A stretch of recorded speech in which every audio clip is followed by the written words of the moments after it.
नमस्कार, मैं हूं विकास और अतिथि के आज के एपिसोड में हमारे साथ एक ऐसी हस्ती हैं जो दो काम बड़ी जिम्मेदारी के करते हैं। एक तो ये कि वो लिखते हैं और दूसरा ये कि वो व्यंग और हास्य में लिखते हैं। महेश दुबे जी, बहुत बहुत स्वागत है सर अतिथि में। नमस्कार नमस्कार नमस्कार। शुरुआत शुरू से करते हैं। स्कूलिंग कहाँ हुई, कैसे पढ़ाई लिखाई चली, क्या आप भी शैतान थे या उन शैतानों में से थे जो दूसरों को शैतानी करने के लिए उकसाते थे और खुद पीछे से मजे लेते थे? दरअसल हमारे यहाँ पढ़ाई लिखाई का कोई सिस्टम ही नहीं था। अच्छा, ये बड़ा अच्छा सिस्टम था। तो हमारे पूरे खानदान में सारे लोग व्यवसायी थे और मेहनत कश लोग थे, खेती बाड़ी करते थे। और बनारस के पास जौनपुर हमारा गांव है जी। तो वहाँ से हमारे पिताजी वहाँ की विपन्नता से ऊब कर या किसी नए क्षितिज की तलाश में मुंबई आ गए। तो 1940 में आकर उन्होंने यहाँ पर एक बिजनेस शुरू किया। तो फिर जब हम पैदा हुए होंगे तो शायद उन्होंने सोचा होगा कि ऐसा करना चाहिए, इसलिए हमें एक स्कूल में डाल दिया और हम वहाँ पढ़ लिख करके जो भी हो सका किया हमने। तो कोई ऐसा नहीं है कि बहुत पढ़ाई लिखाई का कोई हमारे यहाँ पर कल्चर ही नहीं था। सारे वो कामकाजी लोग थे। पता नहीं कैसे मैं इस लाइन में आ गया। तो ये तो बड़ी जानने वाली बात है कि जब सब किसी और दिशा में जा रहे थे जी। तो ये बीज कहाँ से अंकुरित हुआ कि आपको इस तरफ आना चाहिए, जहाँ लिखना, वो भी व्यंग लिखना? दरअसल मुझे लगता है कि स्कूली जीवन में ही जब मैं छठी सातवीं में रहा हूँगा तो एक दो अध्यापकों का बहुत विशेष प्रभाव मुझ पर पड़ा। तो उसमें से एक दो अध्यापक ऐसे थे जिन्होंने मेरी हस्तलिपि सुधारने की कोशिश की। तो उससे एक थोड़ा सा एक ऐसा इंटरेस्ट डेवलप होता है, रुचि जागृत होती है कि कुछ अच्छा करें। तो वो शुरुआत मेरी हस्तलिपि सुधारने से हुई। जब मैं बहुत सुंदर सा लिखने लगा तो मेरा लिखने और अक्षरों के प्रति मोह बढ़ गया। तब मैं पढ़ने लगा। तब स्कूल की लाइब्रेरी में जाकर के जो भी पुराने ज़माने की पत्रिकाएं होती थी, जैसे तब बाल बुद्धि थी तो कार्टून है, चंपक है, पराग है, मधु मुस्कान, इन सब चीज़ों से इंटरेस्ट डेवलप हुआ, रुचि बढ़ी। उसके बाद फिर मैं चोरी चोरी पॉकेट बुक्स पढ़ने लगा, छोटी छोटी।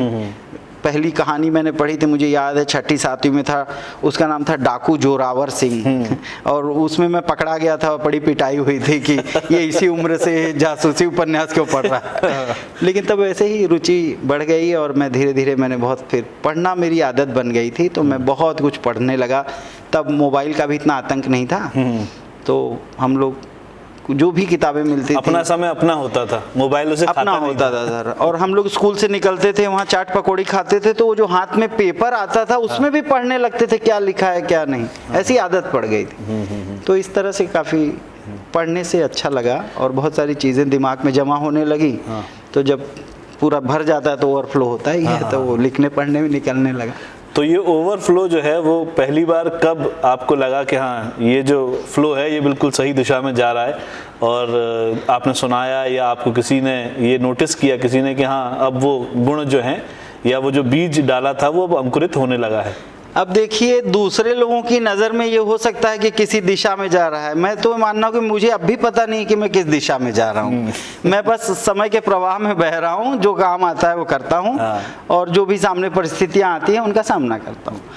पर शुरुआती दौर में कब आपने लिखने की शुरुआत जब हुई तो कब कोई आपकी ऐसी रचना जो आपको लगा हो कि हाँ ये अब ठीक ठाक सी बन गई है, मैं इस तरह का काम कर सकता हूँ? सबसे पहले मुझे लगता है स्कूल में ही, जब हम छठी सातवीं में ही थे तो एक प्रतियोगिता हुई थी भाषण की। तो उसमें हिमालय बोला नाम का एक सब्जेक्ट दिया गया था, उस पर मैंने भाषण पढ़ा था, उसमें मैं विनर हुआ था। तब से मेरे अंदर ऐसे बोलने का ऐसा लगा कि अब मुझे बोलना अच्छा आता है। और लिखने का भी एक आध रचना कहीं पढ़ी होगी बचपन में, उसको ही तोड़ मरोड़ करके मैंने अपने शब्दों में लिखा होगा, ऐसा मुझे लगता है। तो एक तरह से धारा चल पड़ी। आपका जो ये लिखने का क्योंकि आपने सभी माध्यमों पर काम किया है, रेडियो, प्रिंट, टीवी, सभी पर, तो वो जो काम आपका है वो पहला काम कौन सा था जहां से ये प्रोफेशनल शुरुआत हुई? सबसे पहले मैंने नवभारत टाइम्स में पत्र लेखन किया था। जो पाठक पत्र भेजते हैं जी, तो मेरे पत्र कुछ साहित्यिक टाइप के हो गए। तो कुछ लोगों ने उसे नोटिस किया और उन्होंने कहा कि ये तो बहुत बढ़िया, मतलब कोई भी मैं टॉपिक लेता था उस पर बहुत अच्छा लिख देता था। तो कुछ मित्रों ने फिर मुझे इस दिशा में कहा कि आप ये पत्र लेखन बंद करके कुछ सार्थक लेखन करिए। तो फिर मैंने थोड़ा लिखना शुरू किया। फिर सामना अखबार में हमारे बचपन के मित्र जो स्कूल लाइफ में हमारे मित्र थे वो सामना के संपादक हुए। वो प्रेम शुक्ल जी हैं अभी। जी जी जी। हाँ, वो प्रवक्ता हैं राजनीतिक दल के। तो उसके पहले वो जब प्रवक्ता बनने के पहले संपादक थे, बहुत साल 14 साल वो संपादक रहे सामना अखबार के, जो मुंबई से निकलता है। तो उसमें उन्होंने मुझे जोड़ दिया। तो मैंने उसके अंदर एक डायरेक्ट एक्शन कॉलम लिखना शुरू किया जिसमें लोगों के सवालों के मैं जवाब देता था। अच्छा। तो ये पूरे भारत का ऐसा पहला कॉलम है जो सवाल जवाब पर आधारित रहा और इतने वर्षों तक चला। और मुझे लगता है क्योंकि आप हास्य व्यंग में माहिर हैं तो जवाब व्यंग और हास्य से भरपूर। बिल्कुल बिल्कुल सर। मैं आपको एक उदाहरण देता हूँ। एक ने सवाल पूछा कि मैंने योग किया तो मेरी कमर टेढ़ी हो गई, तो इसके लिए योग तो लोग कहते हैं फायदे की चीज़ है। तो मेरा ये मानना है कि दुनिया में कोई भी चीज़ आप जब तक कायदे से करेंगे तभी तक ही फायदे तक रहेगी। हम लोग क्या ओवर एक्साइटेड हो जाते हैं। तो मैंने उसका जवाब मैं छंद में देता था जी। तो मैंने लिखा, बाबा से कहा हमने हमें ये बताइए, बालों के उगने का कोई नुस्खा सुझाइए। बाबा जी बोले बाल की सौगात चाहिए, नाखून को नाखून पे बस घिसते जाइए। तो बाबा की बात मानकर मैंने घिसे नाखून जी। मार्च भी घिसता रहा, अप्रैल मई जून, एक रोज जो देखा तो गिरा उंगली में से खून, ना बाल उगा एक भी, सब गिर गए नाखून। तो इस तरह ध्यान से करिएगा, आप ऐसा मत करिएगा।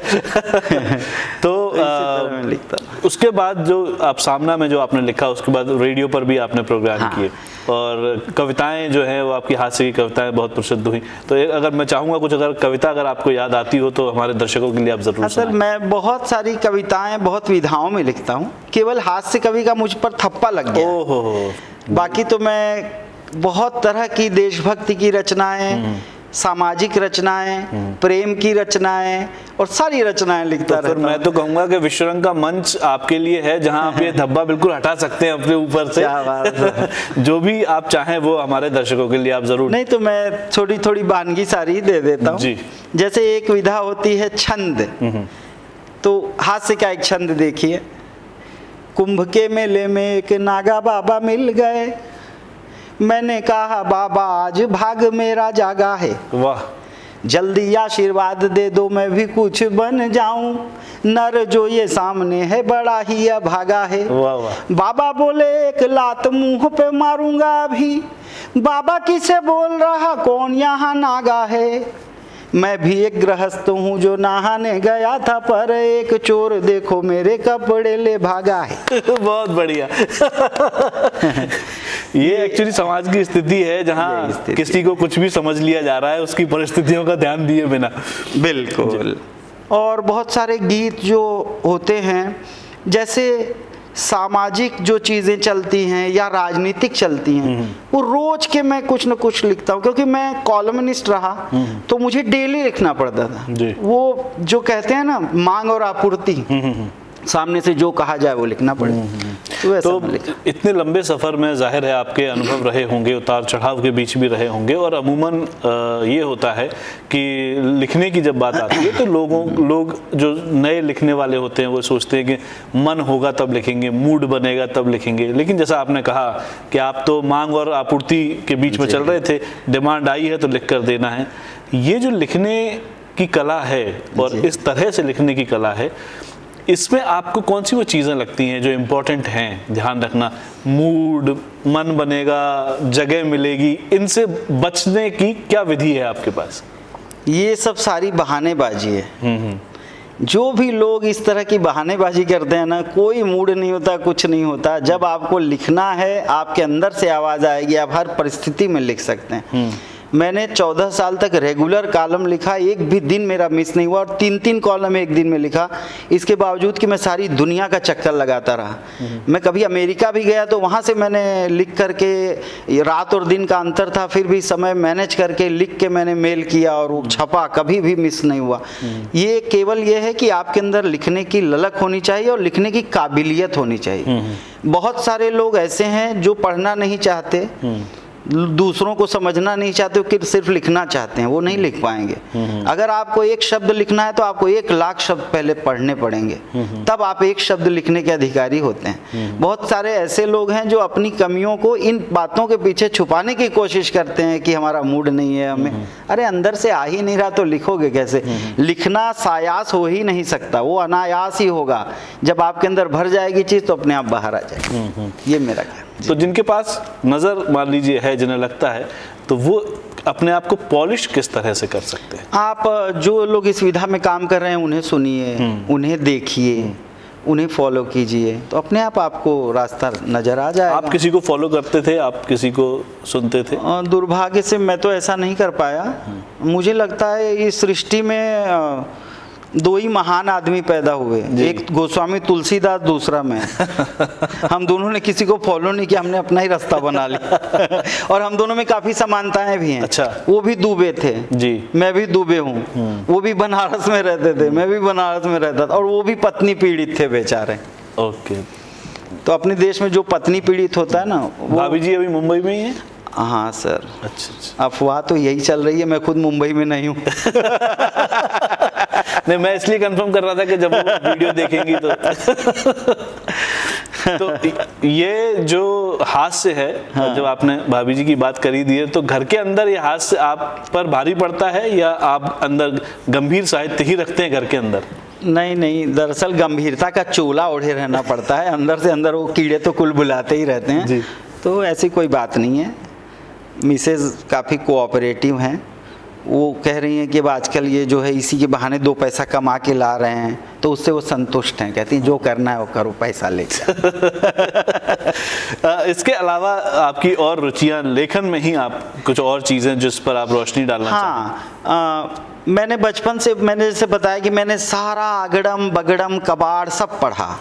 मैंने बहुत सारे जो साहित्य की विधा में जिसे नहीं गिना जाता ऐसी चीज़ें भी पढ़ी, जैसे पॉकेट बुक्स, नावेल, गुलशन नंदा, सुरेंद्र पाठक, वेद प्रकाश काम्बोज और वेद प्रकाश शर्मा, और ये इतने मैंने पढ़ डाले तो मेरे दिमाग में ऐसे रहस्य का भी कीड़ा कुल बुलाने लगा।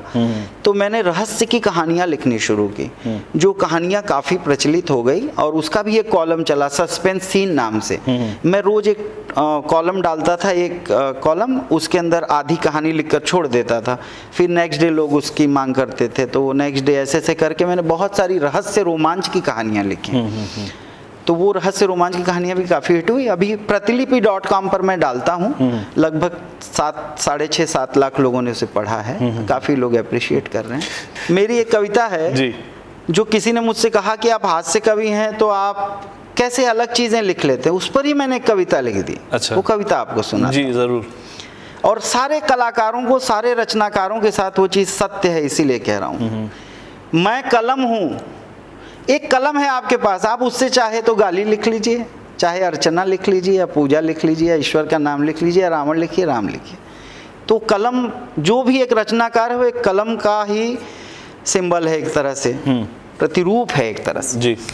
मैं कलम हूँ, लेखनी हूँ, भेद मन के खोलती हूँ, पहुँच जाती हूँ हृदय तक जब हृदय से बोलती हूँ। क्या बात। संत कवियों की धरोहर कृष्ण की गीता बनी, वाल्मीकि के करों में राम की सीता बनी। वाह। मुझे कभी सोने कभी चांदी में मढ़ा गया, मेरा लिखा महलों से लेकर झोपड़ियों तक पढ़ा गया। वाह।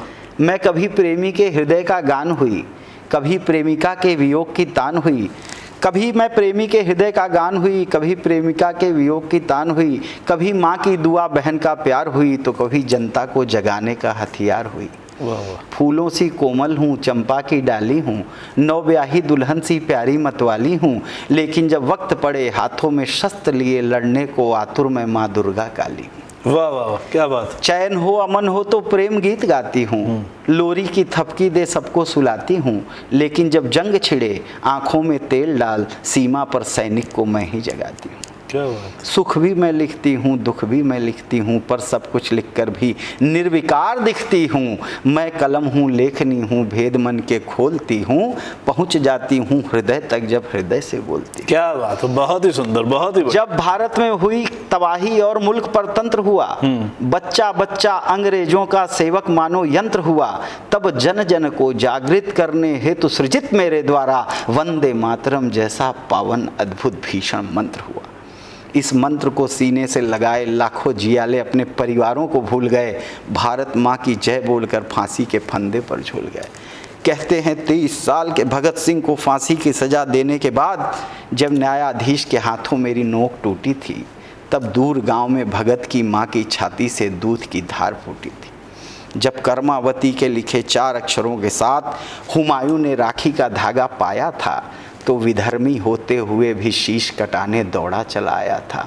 क्योंकि मीरा की तान में, सूरा का गान में, कबीरा की बोली में, तुलसी रस खान में, शब्दों की शान में, भावों का थान में, कल्पना उड़ान में, मोहक मुस्कान में। वाह वाह। यश अपयश और हार जीत की गाथा कहती रहती हूँ, तुम्हें क्या पता किन किन धाराओं में बहती रहती हूँ।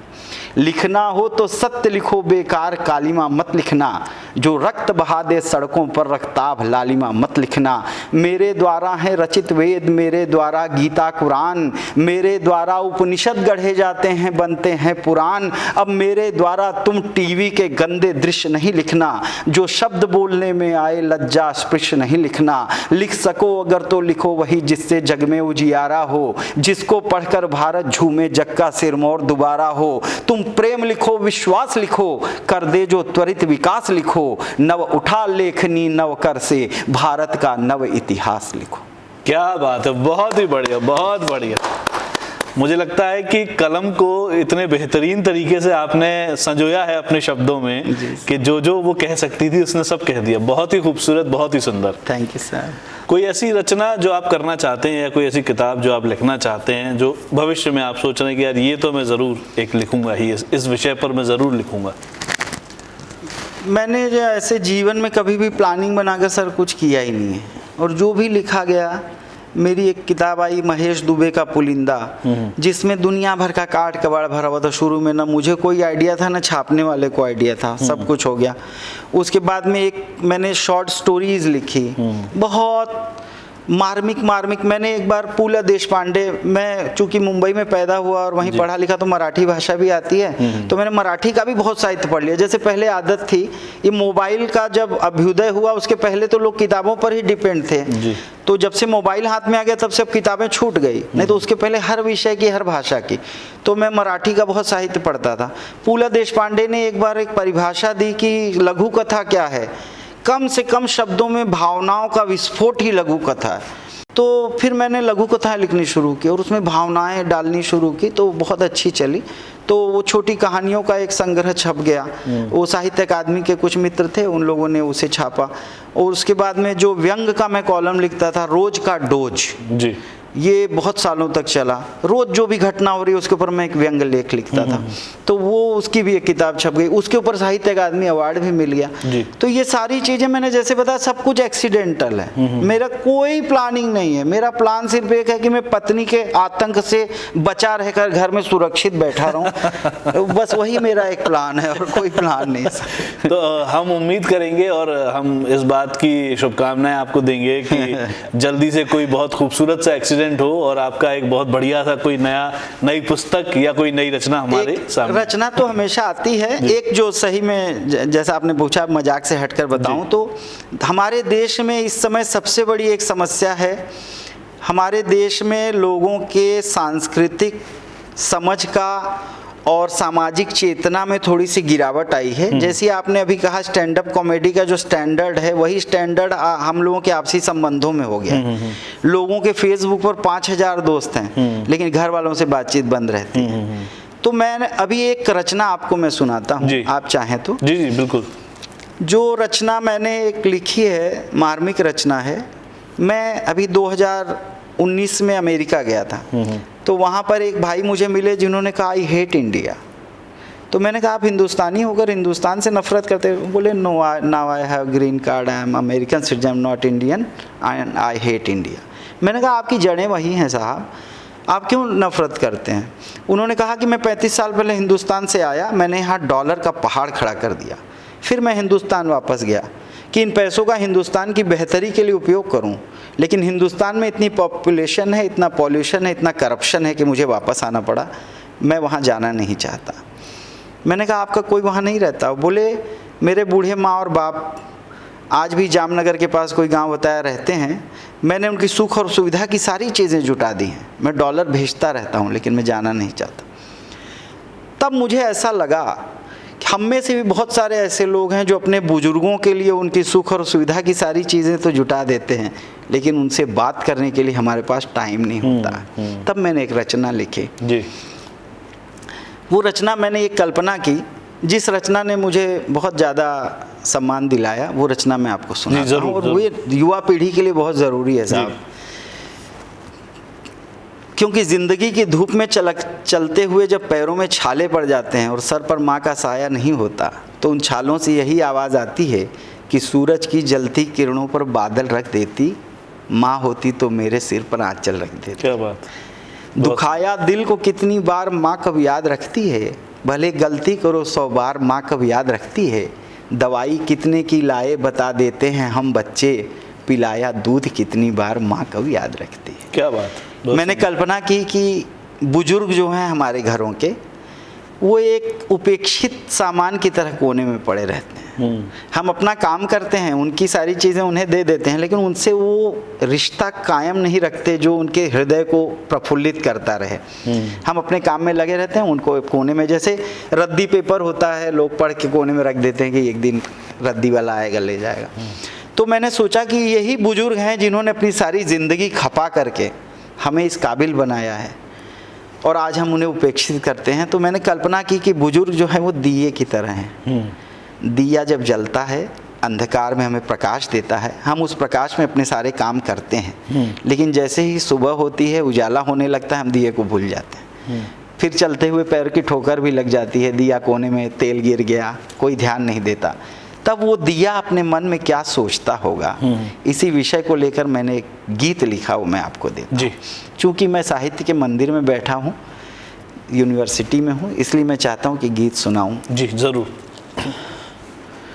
वो दिया कहता है, टिम टिमा रहा दिया तमाम रात जल चुका, शर तुनीर में विरुद्ध तम के चल चुका। सारे एसेट्स खत्म हो जाते हैं सर। ये न शरीर में शक्ति बचती है, न बैंक अकाउंट में धन बचता है, केवल भावनाओं के अलावा कुछ रहता नहीं। तब ये दिए की जो परिस्थिति है बता रहा हूँ।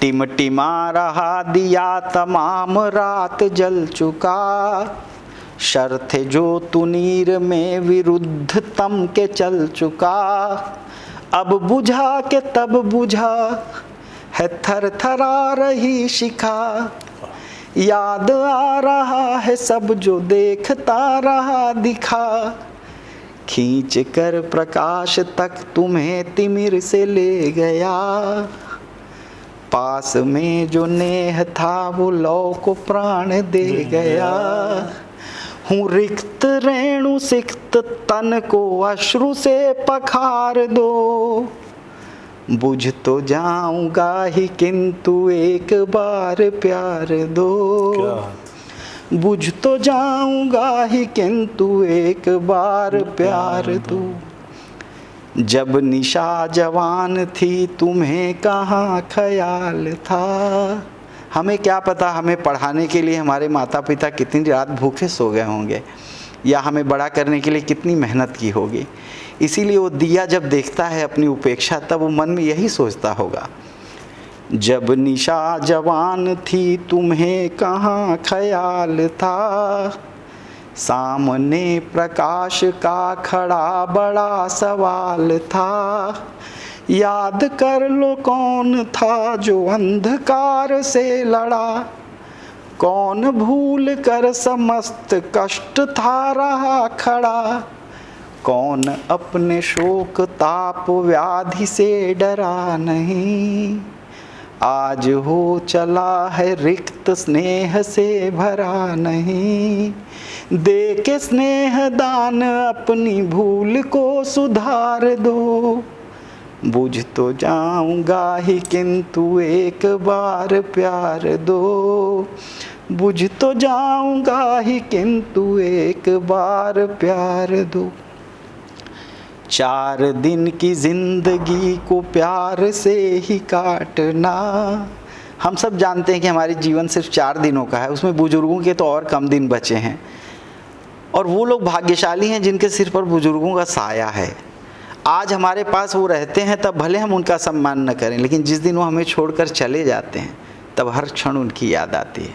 तब यही सोचते हैं काश इस मौके पर बाबूजी होते तो ये कहते, माँ होती तो ऐसे बैठती, ऐसे करती। इसीलिए वो लोग भाग्यशाली हैं जिनके पास बुजुर्गों की संपत्ति है। वो चाहें तो उनका सम्मान कर सकते हैं, उन्हें प्रेम कर सकते हैं। तब वो बुजुर्ग कहता है, दिया कहता है, 4 दिन की जिंदगी को प्यार से ही काटना। दे सको तो फूल दो, भला क्या शूल बांटना। जो चले गए हैं उनकी याद बस बची रही है। हुआ वही जो क्रूर काल की रची रही। अनुभवों की बात है सुनो है खाली मुट्ठियाँ। शेष हैं कपाट में कुछ एक जीर्ण चिट्ठियाँ। हो सके तो उनकी लिखावट जरा संवार दो। बुझ तो जाऊंगा ही किंतु एक बार प्यार दो।